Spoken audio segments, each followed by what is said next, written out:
Oye, hablando de ese libro de incompletos, ¿qué te lleva a escribir un libro como ese, ¿no? Pensamiento elegante. Cuando publico en Twitter, vamos a hablar sobre el pensamiento elegante, mucha gente tuvo la reacción, elegancia, pero elegancia tiene un sentido etimológico que me gustaría que explicases. A ver, bueno, el motivo del libro era porque el libro anterior, Filosofía ante el desánimo, me había quedado un libro un tanto, ¿cómo te diría?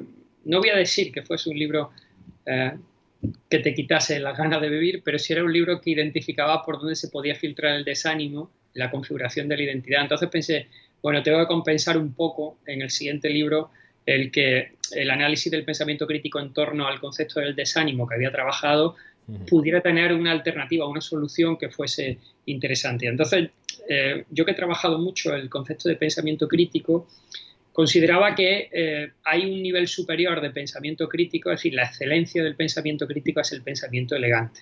Y cuando hablo de pensamiento elegante, me baso en ese origen etimológico de la elegancia que tiene que ver con eligere.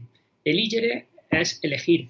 Entonces, claro, el pensamiento elegante o el sujeto elegante es aquel, no es un tema estético como tú has dicho bien al principio, que luego si quieres desarrollamos un poco también una estética de la elegancia, que no es un tema exclusivamente de cómo te vistes, sino que es un tema de criterio, es decir, un sujeto elegante es aquel que sabe elegir en todos los contextos y en todas las situaciones, de manera que sería el culmen del pensamiento crítico, es decir, ya no solamente es que sepa cribar, separar la información, analizar, sino que además en la toma de decisiones en tu vida, estés donde estés, en el contexto en el que te desarrolles, eres capaz de tomar siempre la buena elección, es decir, eliges bien en la interlocución con el otro, eliges bien en tu criterio moral, eliges bien en tu consumo emocional o material. Entonces, ese sujeto elegante es alguien que ha configurado el criterio de una manera óptima. Entonces, creo que si se hace bien, se le pueden dar ciertas instrucciones para que vaya quitando la laraja que muchas veces distraen los procesos de pensamiento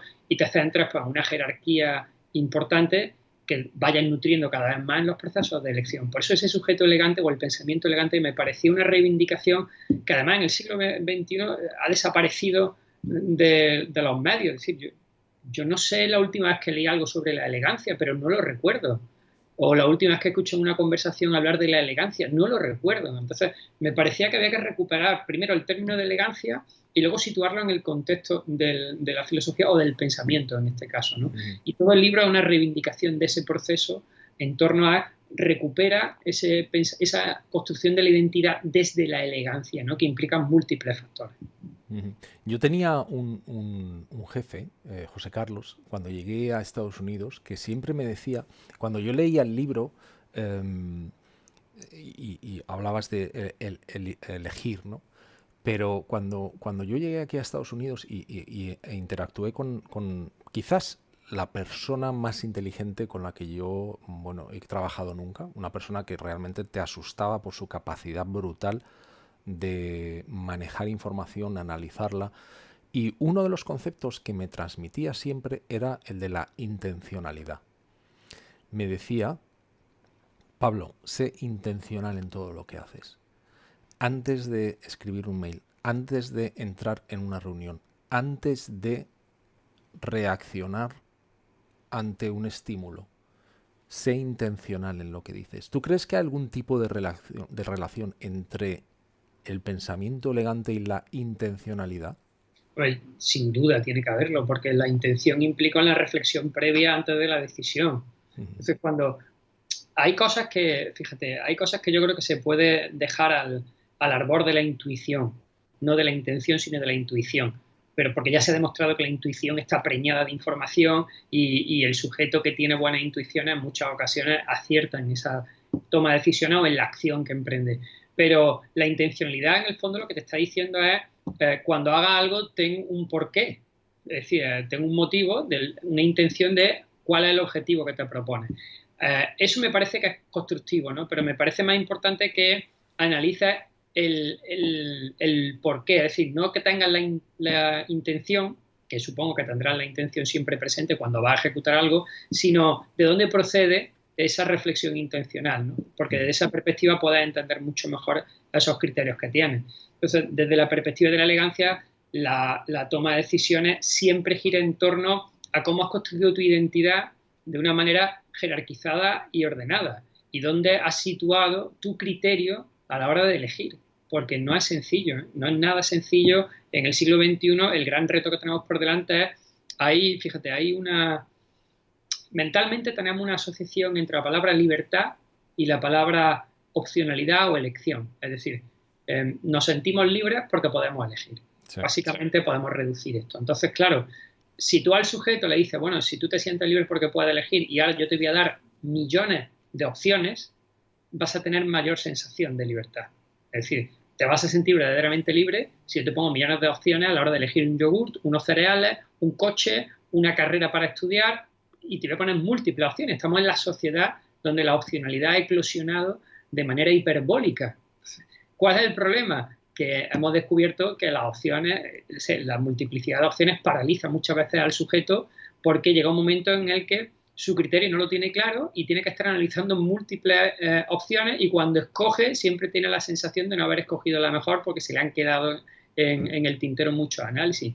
Entonces, el sujeto elegante ha tenido ya esa configuración en torno a cuál es mi demanda, es decir, qué quiero cubrir y cómo consigo cubrirlo de una manera elegante. Y eso me implica no tener que estudiar toda la opcionalidad habida y por haber para hacer una gran elección, sino hacer la elección correcta en mi criterio, ¿no? Y desde esa perspectiva estar seguro en ese proceso de elección. Entonces yo creo que en el siglo XXI es uno de los grandes retos que tenemos por delante, ¿no? Precisamente el criterio a la hora de elegir bien asentado, configurarlo en torno a unas opciones que estén acordes con tus criterios identitarios, y verás cómo las cosas empiezan a funcionar sin mucho problema.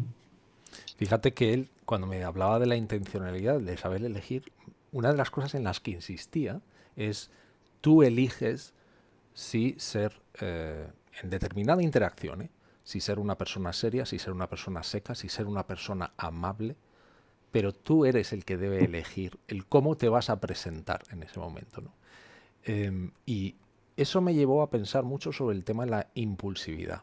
No sé si tú has notado que nos hemos ido, por lo menos yo, es difícil la contención. O sea, ahora tendemos a reaccionar muy rápido. Tú utilizas la palabra hipersensibilidad, hipermodernidad, en muchos pasajes del libro, pero no sé si alguna vez has reflexionado sobre el tema de la hiperreaccionalidad, ¿no?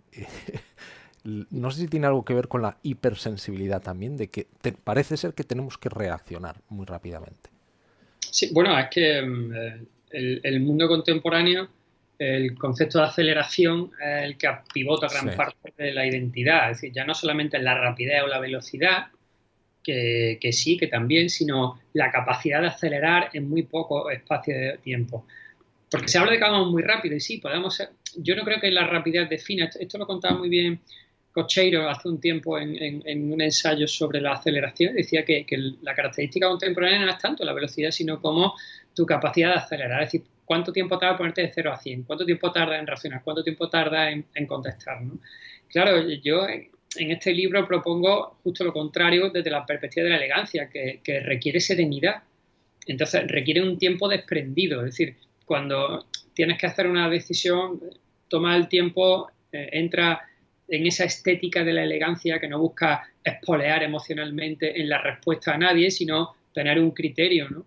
El concepto de elegante a la hora de presentarte en sociedad es intentar no tener atisbos de egolatría o interlocuciones emocionales que sean evidentes. Y cuando tú piensas en una persona elegante, la piensas en esa manera de interactuar con el otro también. Entonces, claro, en este proceso de, como tú dices, hiperemocional, las emociones que han configurado el sesgo cultural. Esto lo cuenta muy bien Eva Illouz en el libro de Japicracia, o William Davis en Estados de Ánimo, que son dos libros muy interesantes, y dice que antes las emociones eran la consecuencia de una cultura, ¿vale? O sea, tú tenías un proceso cultural educativo y entonces te expresabas en función de cómo tu cultura había ido diciéndote que te tenías que expresar en esos ámbitos. Ahora son las emociones las que configuran la cultura. Es decir, ha habido una inversión, ¿no? Antes la cultura configuraba la emoción, ahora es la emoción la que se convierte en cultura.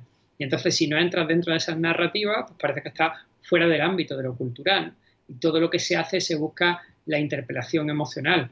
Sí, claro, entonces la serenidad ha desaparecido, ¿no? Esa figura que yo cuento en el libro del sereno, que era alguien que iba por la noche con su farola dando seguridad en la calle, eso ha desaparecido, ¿no? Porque el sereno, en el fondo, el sujeto sereno imparte seguridad y te va dando esa capacidad de decir, bueno, tranquilo, no pasa nada, estoy seguro, tengo el criterio bien formado, entonces lo único que tengo que hacer es intentar continuar ese camino, ¿no? Y no es sencillo, no es sencillo. Por eso reclamo la figura del dandy, no sé si la has leído en el libro, Sí.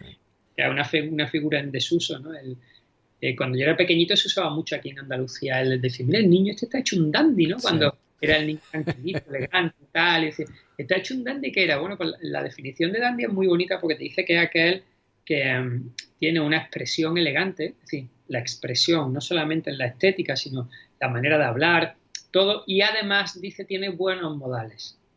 Buenos modales implica que tú no saltas emocionalmente a la primera en una hiperreacción, sino que el buen modal es cuando integras al otro en tu manera de actuar. Y lo integras y entonces lo tienes en cuenta. Y eres capaz de adaptar tus códigos narrativos para que el otro se sienta cómodo.